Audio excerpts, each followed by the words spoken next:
G'day. This is another older video that lost its YouTube captions, which made it fairly useless. So I've repeated it and done it in the way that I do my videos now. Here's a drawing of the part. I'm only doing the right hand end. The left hand end had to be done in a separate operation.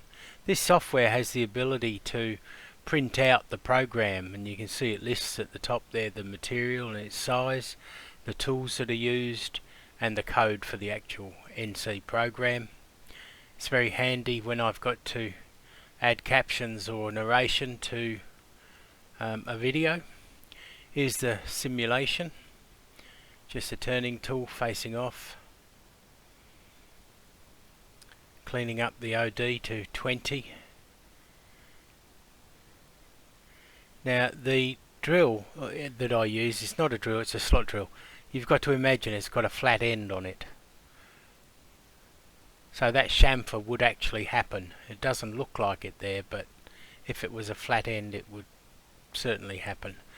The tap, the same thing, you have to just visualize it as being flat bottomed. There's the chamfer created. The tool's gone a long way across. Found I had to do that because the material was so soft it just wasn't cutting very well, so I had to take the tool across further than I would normally. Here's the part being made. Sorry about the exposure, but white Delrin seems to have a luminescence all of its own, and it's very difficult to photograph it against a black background. So here's the 3mm slot drill going in. Goes quite deep, so we don't have to create it from the other end when we do the second op. Here's the first cut, cleaning out the hole to the tapping size, and that's 5mm there.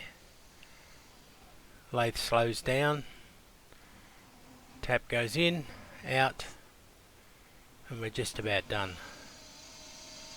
Parting tool does the chamfer and parts it off.